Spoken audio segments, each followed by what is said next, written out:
Hello everyone and welcome to MX Gaming Reviews, and today I'm going to be reviewing the Research Science Vessel. So this vessel, if my memory serves me correct, the first time I remember seeing it was in TNG's All Good Things. This was Captain Beverly Crusher's vessel. So it's the one with the big ball head. So without further ado, let's go and talk to Lieutenant Laurel, and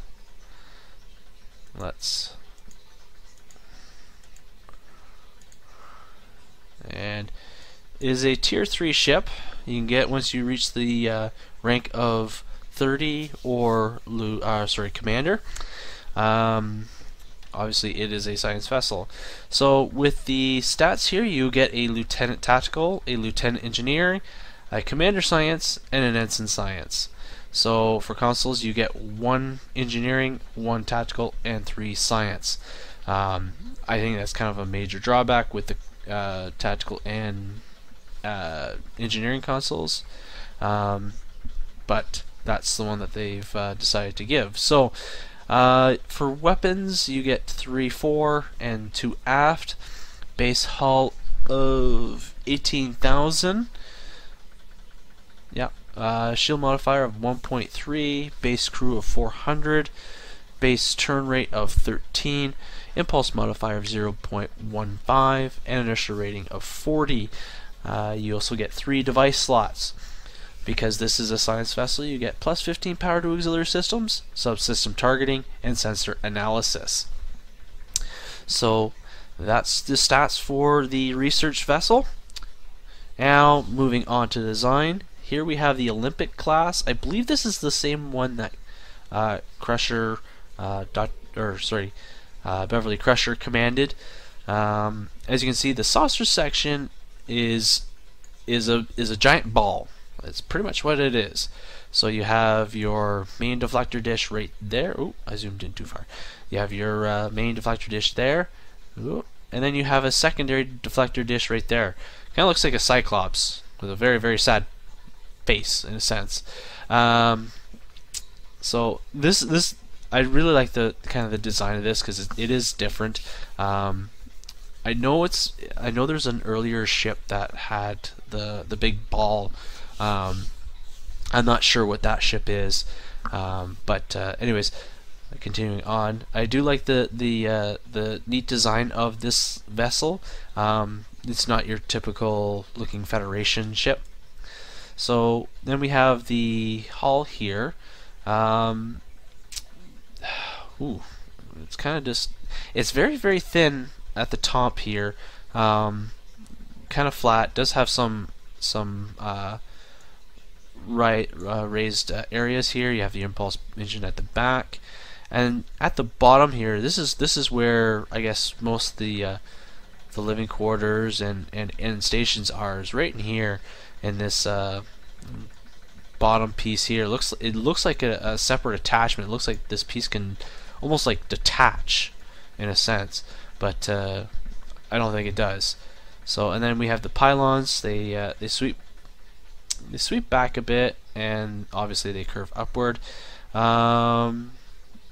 These look like torpedoes, these nacelles here.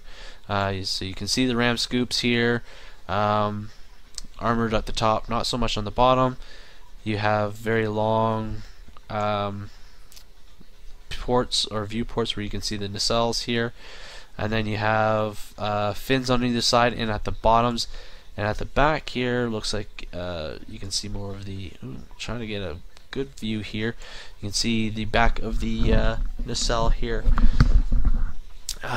So that's the design for the Olympic class. It kind of looks like a raised. Kind of looks like a button you can push the button. But we all know that's not it. So next is the Hope class. So this is little more interesting here. It's still rounded. It kind of looks like more like a wheel because it's a squished in ball.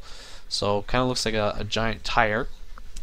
Deflector dish, main deflector dish, I guess, is on the top, and then you have your secondary deflector dish at the bottom here. and then you have looks like armor plating at the front here, and then kind of armor plating around the side here and at the back as well. So it kind of looks like this thing could like rotate almost, kind of like how a tire would rotate. You know, it could stop, you know, right where this lip is, where the deflector dish is kind of pushed in. You know, stop there and then roll back and keep doing that until, you know, it needs to. The body is more, I guess, it's more attached to the saucer section here, or this ball here. Very flat. It's kind of got the layered look at the bottom here, and then you kind of have like these little, not little, but you know, these almost wings in a sense. And what else can I say? It's very thin at the back here. It thins right out almost to a point, but not quite. Your impulse engine here is on the top layer of this backbone here. And then for the impulse engines, or not the impulse engines, the warp nacelles here, or the pylons, these are actually, instead of going curving up, these angle up and then straight out.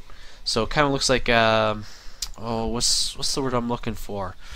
I'm not sure, but anyways, it's a little different. The ram scoops here they seem to be heavily fortified or heavily armored here. You can see the nacelles here, and then at the back here they kind of look like like one of those triangles there. So that's interesting here, but you can see a bit of the blue from the warp nacelles here. So that's the Hope class.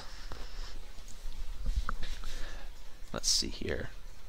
And here is the Horizon.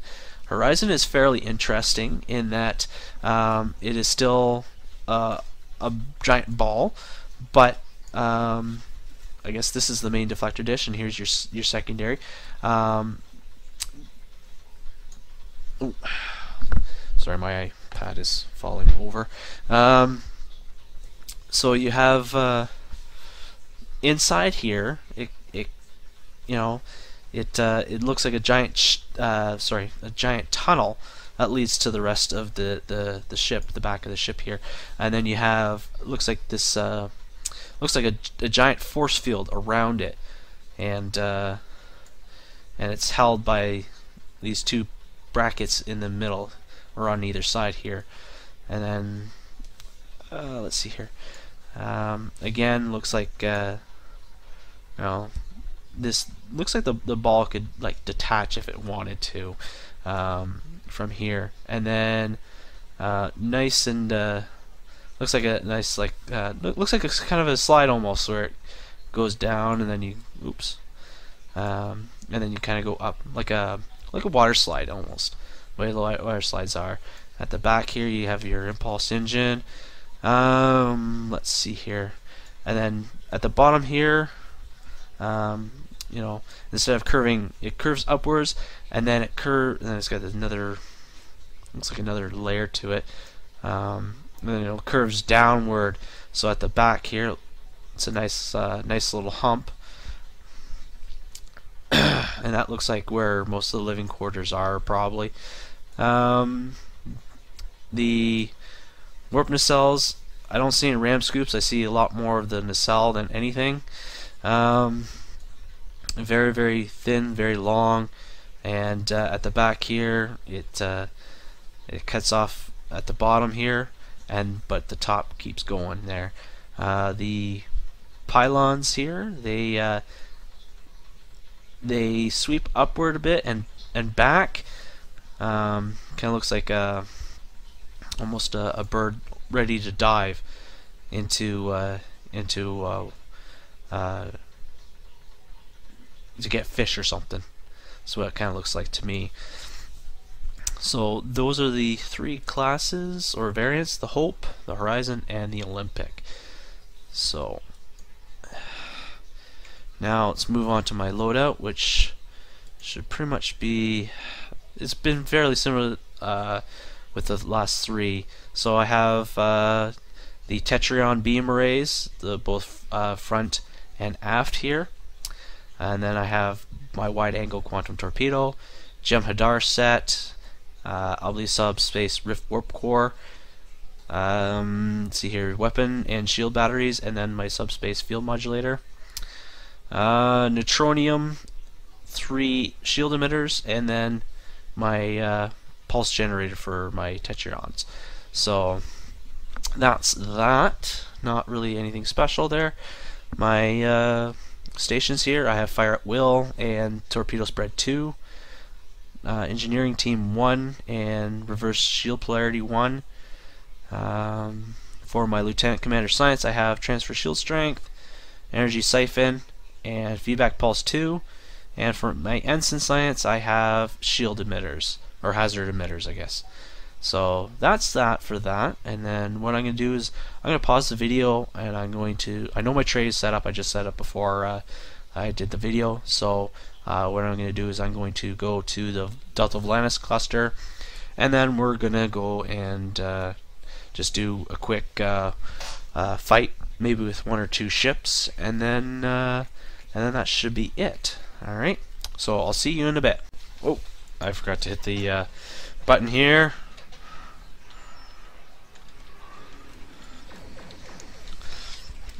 Alright.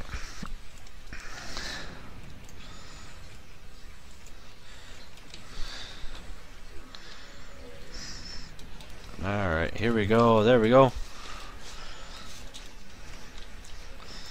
So here we got the USS Darwin here. All my science vessels are named after anyone in the science field, or have made some discoveries in science.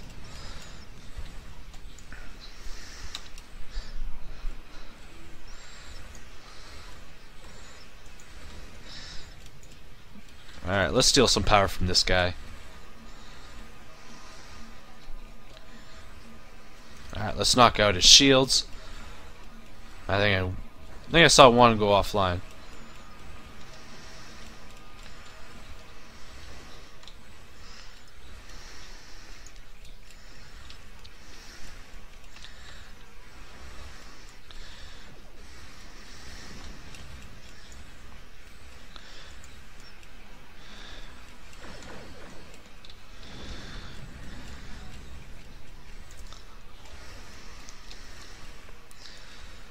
So the ship, you know, it's a little bit sluggish, but the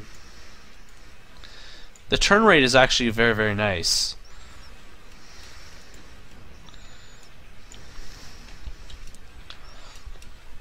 So I don't mind it. It's pretty much the same as the Nova, even though that this is probably a much bigger ship than the Nova.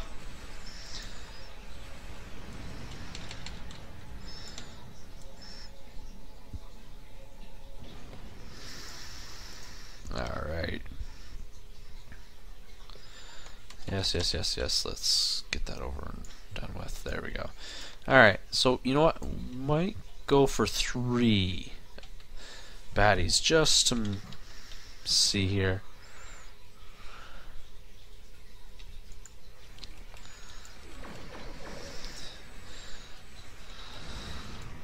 Depends on how long this this fight lasts. Oops. I prematurely got my photonic fleet involved. That was an accident. Oh well. So I have a Majestic class, a Star Cruiser, and a Typhoon battleship all here with me. So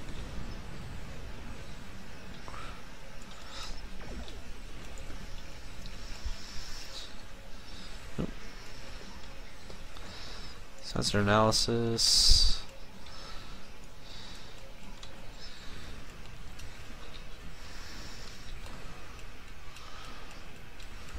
There he goes. Alright.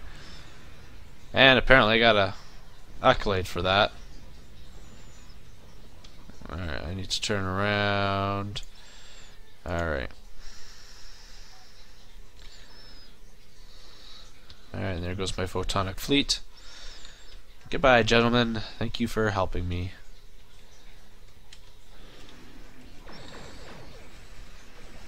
Oh. You knocked my stuff offline already. Alright. Let's steal some power. Whoa! What has he got going there?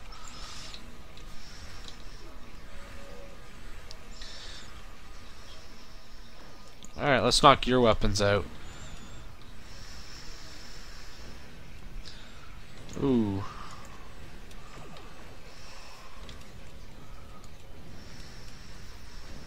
Ooh, just getting pummeled by mines here. Alright.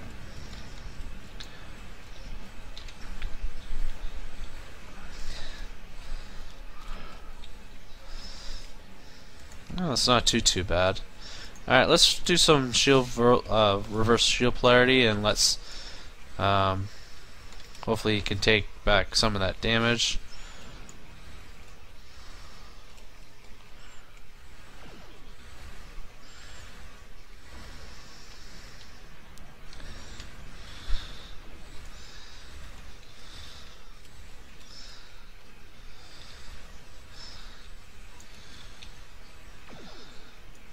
Alright, let's steal some energy from this guy.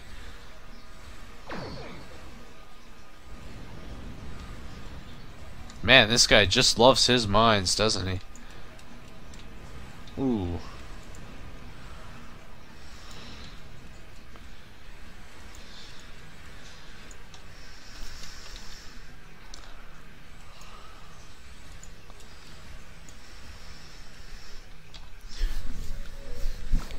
Knock something offline. I think it might have been my shields. 'Cause that one shield's almost gone.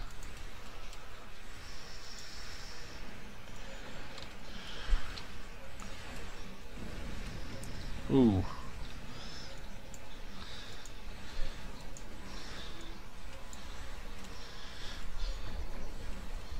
Oh yeah. Hide behind your shield, eh?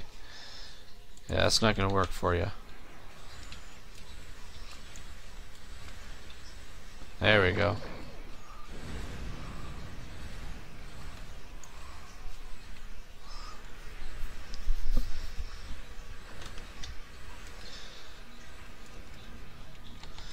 Alright. There we go. So, you know, I'm going to end the video here. Just because it's going to be pretty much the same. And not much. I don't think this is worth taking into an STF for. So just because I think it would be pretty much I'd be exploding on contact pretty much. So anyways, but that is the research vessel. Very interesting design. I do like it. It is quite different.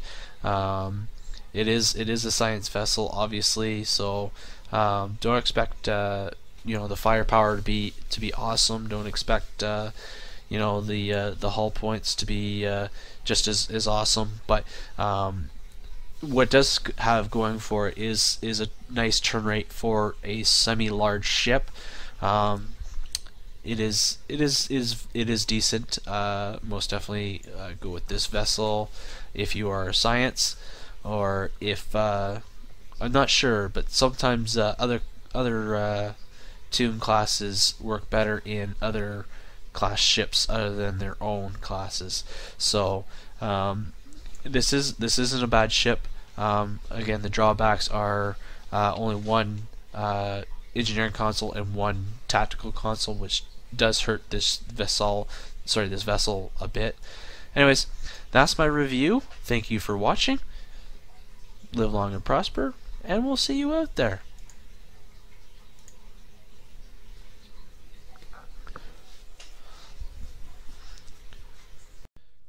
If you like this video, please click on the like button. Also, please comment and share this video as well. If you'd like to watch more upcoming videos, please click on the subscribe button for more. Thank you, and as always, live long and prosper.